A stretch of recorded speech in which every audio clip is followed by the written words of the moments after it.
Oh my God. So I don't know where you're from, but I hope you're not Dominican, because if you were Dominican, you would understand that there are white Dominicans. And the reason why there are a lot of white bodega owners in New York City is not because they are marrying into white families or because they're trying to be white. One, they are white. And two, the reason why a lot of bodega owners are white is because they come from towns where there are predominantly white people, and those towns are predominantly towns where they have a lot of agriculture. They get into the commerce business. These areas are Bani, a lot of areas in El Cibao. A lot of the bodega owners would be from Santiago. There's some from Costanza. Just these are areas where there is predominantly farmland. So what these people know how to do is buy and sell. So they come to the United States and they do pretty well with that. Now, when you say a lot of visibly Dominicans, visibly Dominican, oh wow, visibly Dominicans are aspiring to whiteness. But are we talking financially or are we talking genetically? Again, a lot of Dominicans that come here are white already. You may not know it because you may think that all Dominicans are visibly one thing. No, honey. Dominicans come in all shades. It's a country. Dominican Republic is a country. It's not a race. There are literally all types of people in Dominican Republic. And again, these white bodega owners, they go and they set up shop. Just like you see a lot of Chinese people open up restaurants, like that's their specialty. This is the specialty of white Dominicans from certain areas. They are into commerce. But now if you're referring to aspiring to whiteness, as far as finance goes, because that's what your video was about, I'm assuming, you know, when people come here, they come for the American dream. That dream is presented to you with a certain image, but that does not mean that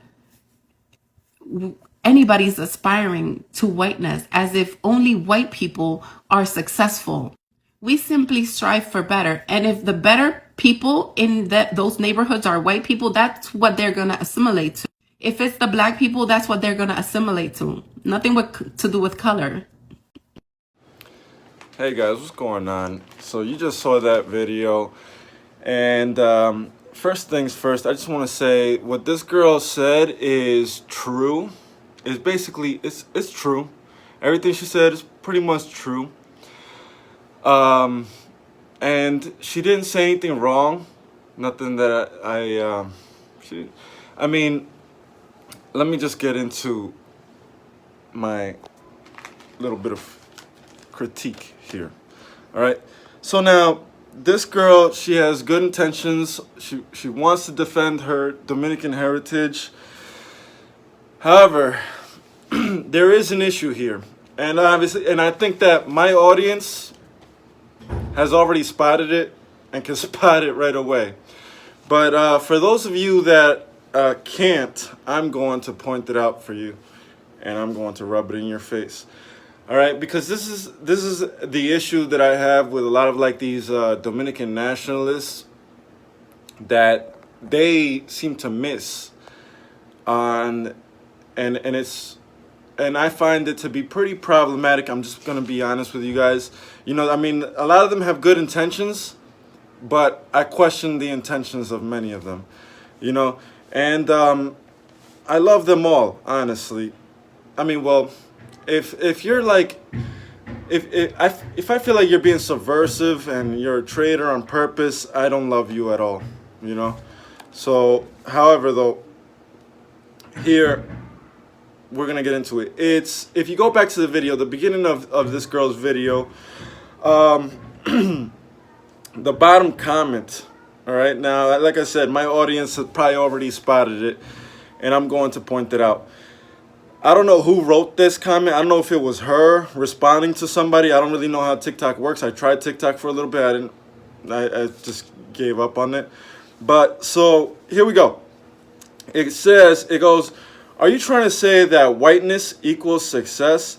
There are all types of Dominicans, and some assimilate to black Americans. And I will tag one who is married to an African American AA and is successful. Now, for my audience, I don't have to point out the problem to you. We see it and we don't like it, right?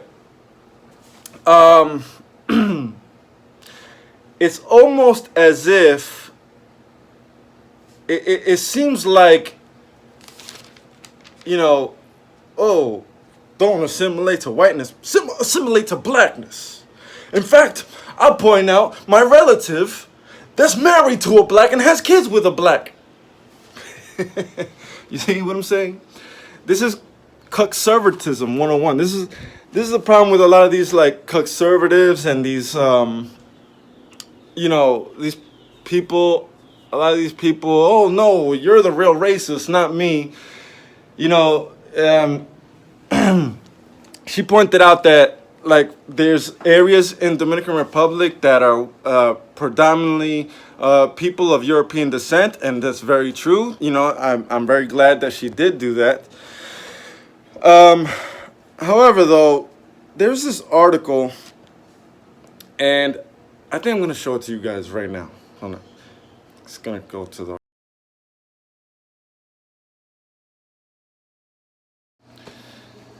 There you go. So this article was written by an anti-Dominican, pro-Haitian, basically making excuses for the failure of that Haiti is, basically.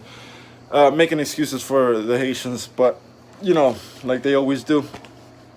However, let's go over this real quick to make my point about things that this girl said, okay? It says, the Spanish colony, Santo Domingo, which later became Dominican Republic, soon came to be dominated by livestock farming. There, a homogeneous society of Spanish descent with a very slim class of slaves developed. Let's read that last part again. A very slim class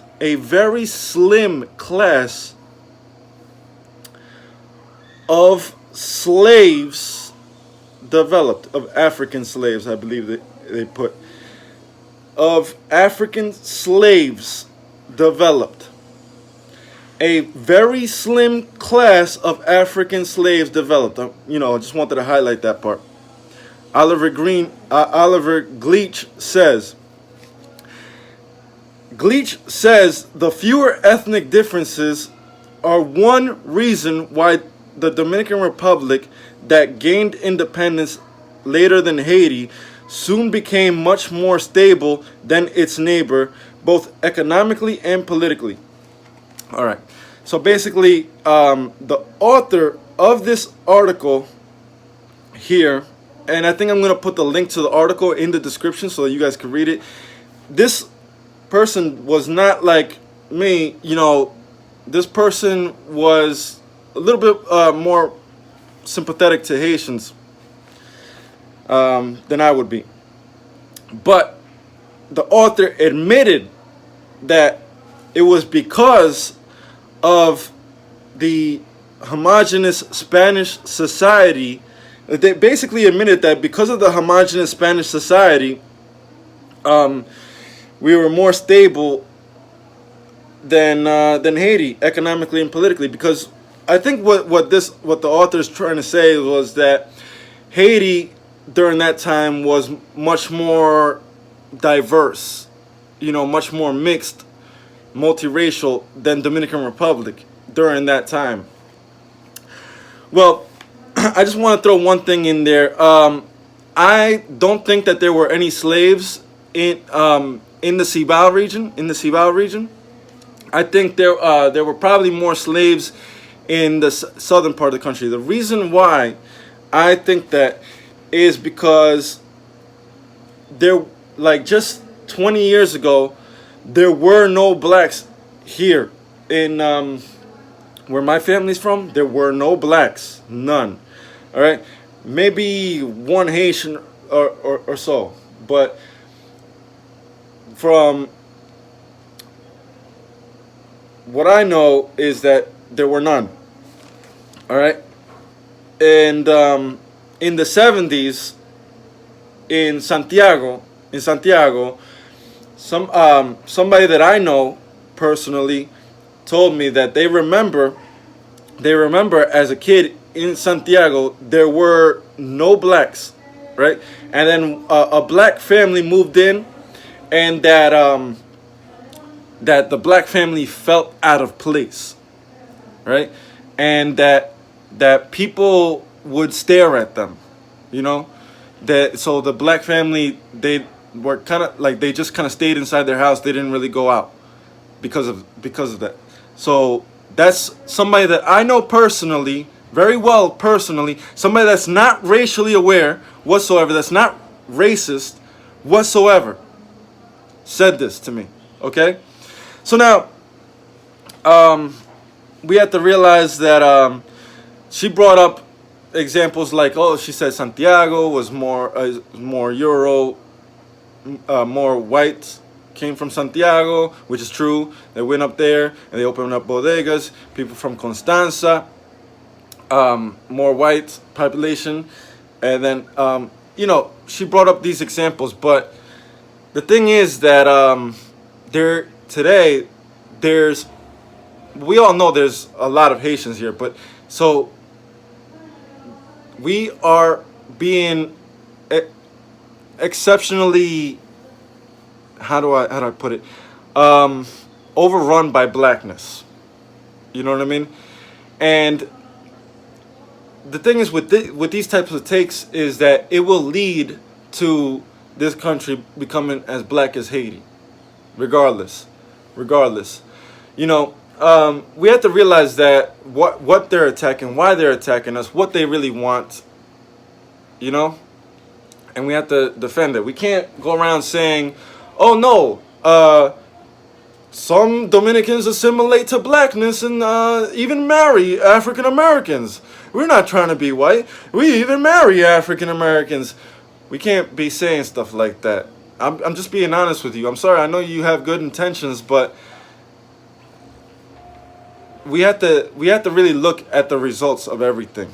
We have to look at what we're getting out of everything. There's quite a bit of Dominicans that did assimilate to blackness, and so what has come out of that?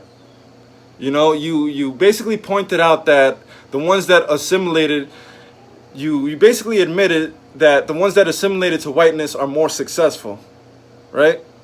They aimed for success, so therefore they assimilated to whiteness. So what are the ones that assimilated to blackness getting out of it? little black kids, you know? And what else? What else? Oh, well, they can say that they're not racist. Well, at least they have that going for them, right? Let's just be honest. Let's take one that assimilated to blackness. This isn't really a full Dominican. It's like this half Dominican girl, Cardi B. She assimilated to blackness. You could call her successful, but look at her.